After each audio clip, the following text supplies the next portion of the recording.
السلام علیکم. میاں سیف الرحمان. اس وقت کئی چیزوں پہ بحث چل رہی ہے، اور بحث تو ماشاءاللہ ہم ویسے بھی بڑے شوقین ہیں، اور خاص طور پہ جب سے پی ٹی آئی وجود میں آئی اور وہ 22 سال کا سٹرگل جو ذہنوں کو بحث مباحثے ان ہیلتھی غیر صحت مندانہ رویوں کے اوپر ان کے اوپر اس سے پروپیگنڈا آفینسو، اتنا پروپیگنڈا تو بھارت نے ہمارے خلاف نہ کیا ہوگا جتنا ہم کر رہے ہیں. آج مجھے ایک دوست نے مجھے ایک بھارتی جرنیل کا ایک ویڈیو کلپ بھیجا جو کہتا ہے جی کہ ہمارے پاکستان کے جرنیل جو نیشن بریکرز ہیں، جبکہ انڈیا کے جرنیل نیشن بلڈرز ہیں. تو یہ اس طرح کا پروپیگنڈا آفینسو تو ہمارے ہاں بھی ہوتا رہا. کیا یہ جو 9 مئی کا واقعہ ہے یہ بات نہیں وہ ثابت کرتا کہ ہم اس جرنیل کی، وہ جو انڈیا کا جرنیل ہے، اس کی بات کی ہاں میں ہاں ملا رہے ہیں؟ اور آپ دیکھیں نا، اس سے ملتی جلتی گوسپ بھی چل رہی ہے. ادھر عادل راجہ نے جو گند فساد ڈالا، برطانیہ کے قانون تو اس میں حائل ہوتے ہوں گے، کیونکہ ظاہر ہے برطانیہ ہماری پولیس کو یا ہماری ایجنسیوں کو فوری آسانی سے کوئی ایکسیس تو نہیں دیتی کسی بھی شخص کو، چاہے وہ کتنا بڑا مجرم ہو. مطلب اور الطاف حسین کا بھی واقعہ ہمارے سامنے ہے، اسائلم کا بھی سٹوری چلتی رہی ہیں، اور اسائلم ملتے بھی رہے ہیں مغرب میں، یعنی کہ پناہ جو جیسے کہتے ہیں دے دیتے ہیں مفروروں کو یا مطلوب لوگوں کو کہ جی انسانی حقوق کی بنیاد پر ہم ان کو پناہ دے رہے ہیں اپنے وطن میں. تو یہ چیزیں ہیں، لیکن میرا خیال ہے پاکستان کو اور اس کے اداروں کو، ایجنسیوں کو بڑے مضبوط کیس بنا کے اپنے سفارتی ذرائع سے ان کو کنونس کرنا پڑے گا کہ عادل راجہ جیسے لوگ جو بھارتی جرنیلوں سے زیادہ زہر اگل رہے ہیں ہماری مسلح افواج میں. اور جب میں مسلح افواج کہتا ہوں تو مجھے مسلح افواج کا وہ دور بھی یاد آتا ہے کہ جب ہم نے وہ سن 65 کی جنگ میں دیکھا، بہت نوعمری تھی کہ کس طرح خندقوں میں ہم چلے جاتے تھے، کس طرح راتوں کو ہم جاگتے تھے کہ بھارت کے طیارے آتے تھے، اور کس طرح ایک کی گنز جو ہوتی تھی ہماری اینٹی ایئر کرافٹ گنز چلتی تھی طیاروں کے اوپر. مسلح افواج کے نچلی زمینی جو فوج ہوتی ہے ہماری بری فوج، وہ بھی پوری طرح متحرک تھی. ہماری بحری افواج، ہماری فضائی افواج پوری طرح مقابلہ کیا. اس میں تالے آزمائی کس کی تھی کس کی نہیں تھی، تو وہ الزام تراشی تو پاکستان بھارت میں چلتی رہے گی. لیکن یہ جو ہم ان کی ڈس انفارمیشن پہ بات کرتے ہیں، ہمارے اندر ڈس انفارمیشن کا ایک ایسا زہر گل گیا ہے. بات تو میں نے اور موضوعات پہ بھی کرنی تھی کہ تحریک استحکام پارٹی وجود میں آئی، کہتے ہیں اس کا اپنا کو ووٹ بینک بنانے میں بڑا ٹائم لگے گا. اب الیکٹیبلز تو ہیں اس میں کچھ لوگ، لیکن ان کے الیکٹیبل ہونے میں ان کی صلاحیت میں بھی درار پڑی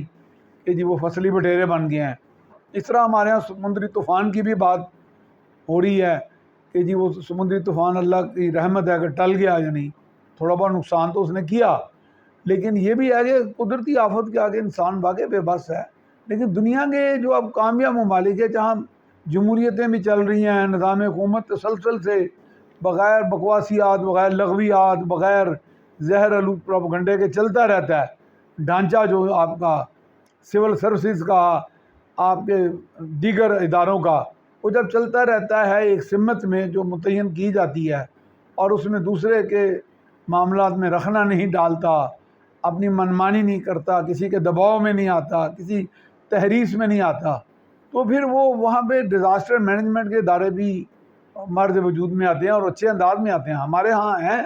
وہ کتنے مؤثر ہیں. ویسے کلائمیٹ کی جب ہم بات کرتے ہیں تو COP27 کی پچھلے دنوں مصر میں ایک باقاعدہ ڈسکشن ہوئی، وہاں میٹنگ ہوئی. تو پاکستان کا کلائمیٹ یا گلوبل وارمنگ میں تو حصہ بہت کم ہے، اس لیے پاکستان بھی اس طرح کی پینلٹی، فائن یا کاسٹ نہیں پڑی ڈالی گئی. ظاہر ہے ہماری انڈسٹریلائزیشن ان ممالک سے کم ہے، بہت کم ہے، جو بہت زیادہ جہاں صنعتیں ہیں اور جہاں پہ گیسز، گرین ہاؤس گیسز کے ایفیکٹس ہیں، گلوبل وارمنگ کے ہیں، ایمیشنز ہیں بہت زیادہ.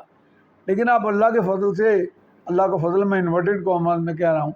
کہ ہم نے یہاں ویسے تو بڑا گند ڈالا ہے، فصلیں کو آگ لگا دیتے ہیں، کوڑا کرکٹ کو آگ لگا دیتے ہیں. جی ہم اپنی طرح سے جراثیم مار رہے ہوتے ہیں، لیکن سانسوں کی بیماریاں بھی پھیلا رہے ہوتے ہیں. اور اس میں ضلعی انتظامیہ بالکل ناکام ہے. جس طرح کے وہ طلب اور رسد کے علاوہ جو معاملات ہیں مہنگائی بڑھانے کے، اس میں ناکام ہے. تو بہت سے ایشوز ہیں. یہ اگلے 3 4 5 روز قبل ہمارے ساتھ مریم اورنگزیب بھی بیٹھی تھی، سینئر ایڈیٹر، جرنلسٹ، دیگر ہمارے ساتھی جو موجود تھے وہاں. تو ہم نے یہ ریز کی بات تو کہ انتظامی جہاں پہ فیلئر ہے وہ گیپ تو آپ فل کریں کہ ٹھیک ہے آپ ایک ہمیں سے بیٹھ گئی ہیں کہ جی ہم معاملات کو سلجھا لیں گے، لوگوں کو ہم ریلیف دے دیں گے، جیسے کہ انہوں نے کہا جی 2 مرتبہ پٹرول کی قیمت کم کی گئی، تو ایک دوست نے وہیں پہ موقع پہ کہا کہ جی جو بڑے بڑے 2 ادارے ہیں ٹرانسپورٹ کے، ڈائیوو اور نیازی والے، وہ تو انہوں نے 100 روپیہ بھی کم نہیں کیا، تو 2 مرتبہ آپ نے تو ریلیف دے دیا، تو کم سے کم جس میں پبلک زیادہ ٹریول کرتی ہے اس میں نہیں ملا۔ تو وہ اندر گیپس ہیں، انتظامی جو گیپس ہیں، لیکیجز ہیں، کلیویجز ہیں، ان کو بھی ختم کرنا پڑے گا۔ جیسا کہ میں نے پہلے بتایا تھا کہ ایک بہت بڑی کمپنی تھی AEG ٹیلی فنکن، وہ اربوں روپیہ کماتی تھی، بلکہ ڈالرز، روپیہ نہیں، باہر کی کمپنی تھی، تو وہ نقصان میں جانے لگی۔ تو انہوں نے ریسرچ کی، تو ریسرچ کے بعد پتہ چلا کہ وہاں ویسٹیجز بڑی ہو رہی ہیں، کچھ چیزوں میں لیکیجز ہو رہی ہیں، ضیاع ہو رہا ہے، گیپس ہیں۔ جب انہوں نے گیپس اور ضیاع اور لیکیجز اور وہ کلیویجز جب بند کیے تو وہ پھر بڑے پروفٹ میں یعنی منافع میں جانے لگ پڑی۔ اب ہم اصل وہی بات جس کی طرف ہم چل رہے ہیں اس وقت کہ جو ملک کے اندر غدر کی سی صورتحال ہے، لوگ سوال اب بھی کر رہے ہیں کہ یہ میں سمجھتا ہوں کہ یہاں پہ DGI SPR سے پھر میں گزارش کروں گا کہ یہ جو انڈین جرنیل اور عادل راجہ اور اس طرح ان کے پیڈ لوگ، اگر پیڈ نہیں بھی ہیں یا جو ان کے اعلیٰ کار ہیں یا ان سے متاثر ہیں یا مریدین ہیں، ان کی یہ جو انفارمیشن ہے اس طرح کی کہ یہ کہاں نہ کہنا، اور اس دور میں جب کنسولیڈیٹڈ ورلڈ ہے ساری کہ کہاں سے بات ٹریول کرتے کہاں پہنچ جاتی ہے، تو ذہن یہ اس سے بھی تو ذہن پوائزن ہو رہے ہیں۔ اس کو کاؤنٹر کریں، اس میں کوئی باتیں بتائیں۔ ہمارے ہیروز نے بھی قربانیاں دی، ہمارے ملک میں سول جو لوگ ہیں آرمڈ فورسز انہوں نے کی، شہری دفاع کے لوگوں نے قربانیاں دیں، پولیس کے لوگوں نے دی، شہادتیں دیں، ہمارے سول سروسز کے بیوروکریٹس جو ہیں انہوں نے بھی بڑے کام کیے۔ ان چیزوں کو ہائی لائٹ کیا جائے تاکہ یہ جو ایک نیگیٹیوٹی اتنی زیادہ پھیلی ہوئی ہے معاشرے میں، یہ جو ایک دوسرے سے نفرت، اونچ نیچ کی جنگ، یہ ختم ہو۔ معاشرہ جب تک ایک اچھی ڈگر پہ، پرامن ڈگر پہ، بقائے باہمی کی ڈگر پہ نہیں چلے گا، نہ معیشت سنورے گی، نہ گورننس کا ماڈل اچھا آئے گا، نہ IMF آپ کو نجات دلائے گا۔ ہاں البتہ چین کی طرف ہماری نظریں ہمیشہ رہتی ہیں، اس میں ایک خوشخبری مجھے بھی ملی، وہ اس صورت میں ملی کہ جب میں چین کے قونصل جنرل سے آج چند ہفتے قبل چین جانے سے پہلے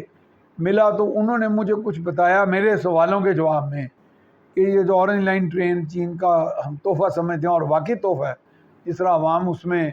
اچھے انداز میں کمفرٹیبلی بہت کم پیسے دے کے بڑا لمبا سفر کر لیتے ہیں، اور لاکھوں ہزاروں کی تعداد میں لوگ سفر کرتے ہیں، اور جس طرح ساہیوال کول پلانٹ میں 2-3 لاکھ روپے تنخواہیں لے رہے ہیں پاکستان کے بیچلر انجینئرز، وہ بھی ماسٹرز نہیں، تو یہ بھی چین کے، تو وہ چین کے قونصل جنرل ہز ایکسیلنسی مسٹر چاؤ شائرن بتا رہے تھے کہ ایشوز ہیں اس میں، وہ ایشوز میں ڈسکس نہیں کرنا چاہتا، وہ ہماری کمزوریاں ہیں۔ لیکن میں پھر اس سے تشویش میں مبتلا ہوا، تو میں نے انہیں پوچھا کہ ایکسیلنسی اس سے میں پاکستانی گھبرا گیا ہوں، تو کیا پھر آپ اگر کمرشل ٹرمز پہ چلیں گے یا صرف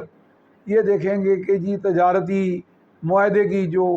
باقاعدہ شکیں ہیں ان کو پاکستان وائلیٹ کر رہا ہے، باوجود جو کچھ بھی سی مالی حالات کی خرابی سے ہی یا حکومتوں کے تسلسل میں جو بریک آتا رہا اس کی وجہ سے صحیح۔ تو انہوں نے کہا نہیں، ہم پاکستان کو جب اپنا آئرن بردر یا دوست کہتے ہیں تو ہم اس کے لیے گنجائشیں نکال رہے ہیں، ہم ایڈجسٹمنٹس کر رہے ہیں، ہم نے جو سروس پرووائڈ پاکستان کو کی ہے اور کر رہے ہیں ان میں ہم تسلسل نہیں توڑیں گے۔